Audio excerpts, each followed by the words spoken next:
18 ఏళ్ళ కాంగ్రెస్ పాలనలో అన్ని వర్గాలను మోసం చేసిన విధంగా బీసీ వర్గాలను కూడా కాంగ్రెస్ ప్రభుత్వం రేవంత్ ప్రభుత్వం మరొక్కసారి మోసం దగా చేసినటువంటి విషయాన్ని ఢిల్లీ డ్రామాలో మనకు కనబడుతుంది. ప్రతి రాజకీయ పార్టీకి మేనిఫెస్టో అంటే తెలంగాణ తొలి ముఖ్యమంత్రి కేసీఆర్ గారు పదే పదే చెప్తారు. ఏ రాజకీయ పార్టీకైనా కూడా మేనిఫెస్టో అంటే ఒక భగవద్గీత లాంటిది, ఒక ఖురాన్ లాంటిది, ఒక బైబుల్ లాంటిదని. మరి అటువంటి పవిత్ర గ్రంథాలపైన కాంగ్రెస్ పార్టీ ప్రమాణం చేసి కామారెడ్డి డిక్లరేషన్లో ఈ రాష్ట్ర కాంగ్రెస్ నాయకుల ముఖం చెల్లదని చెప్పి ఈరోజు పొరుగు రాష్ట్రం నుంచి వారి నాయకుడైనటువంటి మరి సిద్దిరామయ్య గారిని తీసుకొచ్చి ప్రమాణం చేయించి బీసీ వర్గాలకు మా ప్రభుత్వం రాగానే 42% మేము అమలు చేస్తాం. అది స్థానిక సంస్థలు అనుకోండి, ఉద్యోగాలను అనుకోండి, వ్యాపారాలను అనుకోండి, కాంట్రాక్టర్లు అనుకోండి, బీసీ వర్గాలకు అన్ని రంగాలలో మేము న్యాయం చేస్తామని చెప్పి ఈరోజు ప్రభుత్వానికి రావటం జరిగింది. మరి ఈరోజు ఇన్ని నెలలు ఓసారి బీసీ జనాభా లెక్కలు అంటారు, ఒక కమిషన్ని వేయించమంటారు, డెడికేషన్ కమిషన్ అంటారు, జీవోలు అంటారు, ఆర్డినెన్స్ అంటారు, గవర్నర్ దగ్గర పంపించినామంటారు, రాష్ట్రపతి దగ్గర పంపించినామంటారు. ఇన్ని డ్రామాలు చేసి మొన్న ఢిల్లీలో 2 రోజుల డ్రామా బ్రహ్మాండంగా చేసి ఈరోజు ఒక పెద్ద బఫూన్గా మరి రాష్ట్ర ప్రజల ముందు నిలబడ్డది రేవంత్ సర్కార్ అని కూడా ఈ సందర్భంగా తెలియజేస్తున్నాను.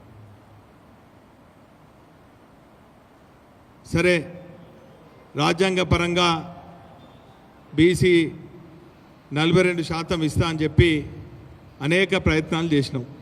ఈరోజు నీ పరిధిలో ఉన్నటువంటి 5 ఏళ్లలో 1,00,000 కోట్లు అన్నావు అంటే ప్రతి బడ్జెట్లో 20,000 కోట్లు నువ్వు బీసీలకు పెట్టాలి.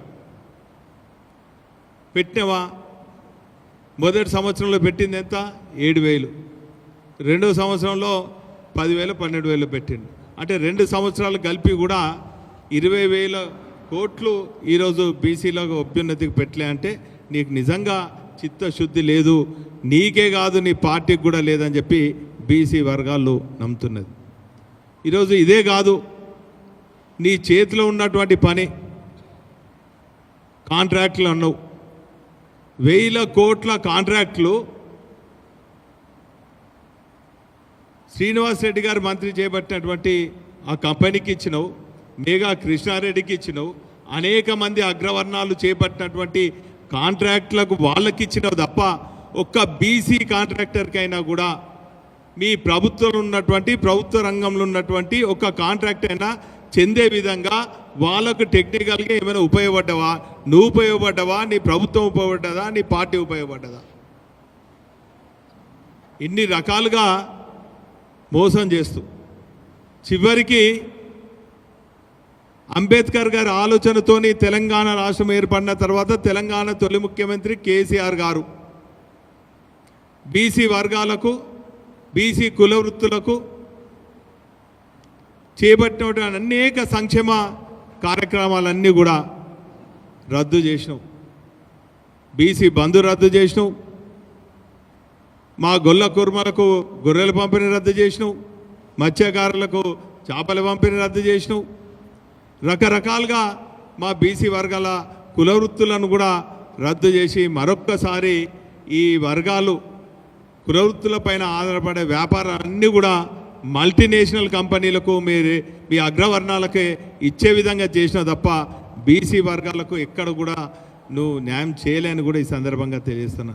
అందుకే నువ్వు కానీ నీ పార్టీ కానీ బీసీ వర్గాలకు ఏమాత్రమో మీరు న్యాయం చేయరు, బీసీ వర్గాల అభ్యున్నతి కోసం మీరు పాటుపడారని చెప్పి మరి ఈరోజు బీసీ కుల సంఘాలు బీసీ అన్ని వర్గాల ప్రజలందరికీ కూడా అర్థమైంది కాబట్టి అతి త్వరలో నుంచి మరి బీసీ విద్యార్థులు కానీ బీసీ యువకులు బీసీ కుల సంఘాల ఆధ్వర్యంలో పార్టీలకు అతీతంగా తెలంగాణ ఉద్యమంలో ఏ తీరుగైతే కులాలకు అతీతంగా మతాలకు అతీతంగా సంఘాలకు అతీతంగా మరి ఉద్యమం చేసి తెలంగాణ సాధించినాము ఖచ్చితంగా మరి అన్ని వర్గాలు అన్ని కుల సంఘాలు ఏకతాటిపైకి వచ్చి ఖచ్చితంగా బీసీలకు జరుగుతున్న అన్యాయాన్ని మరి పెద్ద ఎత్తున ఆందోళన చేస్తాం. అది వరంగల్ నుంచే శ్రీకారం చుడతాం. అతి త్వరలో మా పార్టీ తరఫున కూడా బీసీ వర్గాల హక్కుల కోసం పోరాడడానికి ఇప్పటికే మా పార్టీ తరఫున మరి చెన్నైలో ఒక అధ్యయనం కోసము మా నాయకులందరూ కూడా పార్టీ తరఫున వెళ్ళి అక్కడ మరి ఆ రోజు మద్రాసులో మరి ఆ రోజు వాళ్ళు తమిళనాడులో బీసీల కోసము చేపట్టినట్టు ఉద్యమం స్ఫూర్తిగా తీసుకొని బీఆర్ఎస్ పార్టీ మరొక్కసారి బీసీల హక్కుల కోసం తెలంగాణ బీసీల హక్కుల కోసం పోరాడుతుంది. అది 11వ తారీఖు రోజున మరి కరీంనగర్లో మరొక్కసారి సమావేశమై 14వ తారీఖున కరీంనగర్ పెద్ద సభ కూడా నిర్వహించబోతున్నాం.